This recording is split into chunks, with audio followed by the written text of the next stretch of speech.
Scott, Wednesday 7-0 win against Town, seen a 4-point gap open up at the top of the JD Welsh Premier League, and that's given the new Saints that little bit of breathing space that's perhaps been missing at times this season. It has, yeah, and it's put us in a fortunate position where whatever happens in the game with second place Connah's Quay, if they do win, we're still top of the league.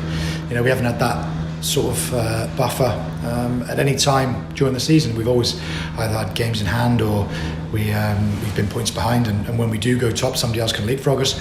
So it's a nice position to be in with 4 games to go, and whatever happens tonight, we don't tend to worry about the opposition, but it does give us that one where we're looking tomorrow and really focusing on the game.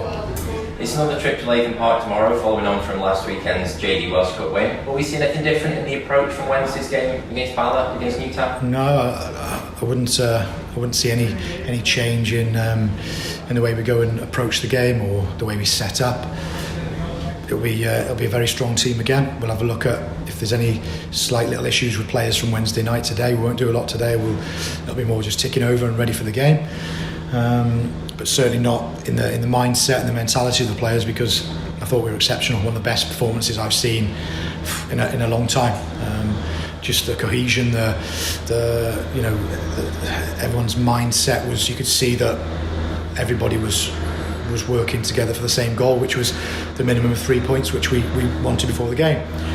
Getting 7 goals against a team like Bala, we haven't. I think that's probably as good as we've ever played against Bala, because I can remember a few 3-0s and 4-0s, but that certainly was up there with some of the best football we've played. Going into the game against Newtown, the stats certainly make for impressive reading. 85 goals scored, just 15 conceded across 28 games. That's form that would make any side fearful of coming up against TNS. Yeah, but we've got to remember that when you do think you're doing well, and when you do think you're nearly home, the caution is there. We'll talk about it before the game tomorrow, but you go into a side, the Newtown, that it doesn't matter if they're bottom of the league, second bottom, second in the league, they'll want to beat TNS. They look at TNS and know how much they respect us and give us respect, which obviously we do to any team. But I think if you look at the games in the past, there's been some tricky games against Newtown, taking points off us here, beating us there. We've just played them twice here, beating them 4 and 5, I think, off the top of my head, or 2 5s. But we've been excellent in the last 2 games against them. Earlier on the season, we drew against them. It frustrated the life out of us.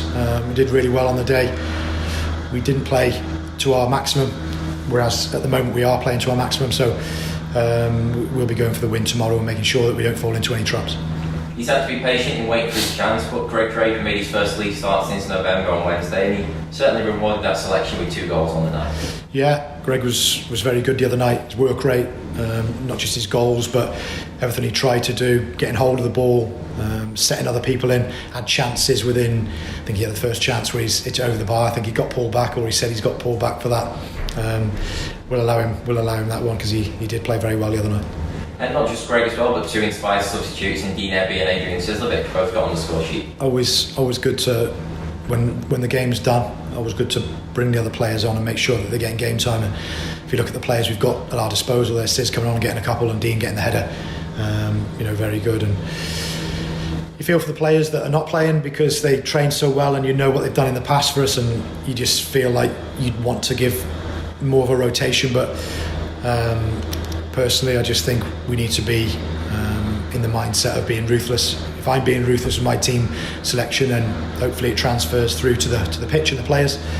And we pick a team that we think's got to win that game. We left Aaron Edwards out the side, precautionary more so because of the game he played in last Saturday. But when you can leave a player of his quality out and still win 7-0, then it shows that we've got very good depth in our squad. You mentioned the game tonight, Connah's Quay, difficult trip to Carnarvon. Will that be a game that you'll be keeping an eye on, or is it solely just focused on the game tomorrow? I'll keep an eye on, obviously, on Twitter and stuff like that. But it won't be too much. I'll have a look at the score and we'll go from there. It's out of our hands. Nothing we can do about it. But tomorrow is our focus. Tomorrow is our main focus, and we're planning for Newtown at the moment. And finally, then, Scott, how are things looking in terms of availability? Yeah, we've got obviously, apart from the boys that are out on loan, Chris Sargent goes tomorrow to play at Bala. So apart from the boys out on loan, we'll have a full squad to choose from.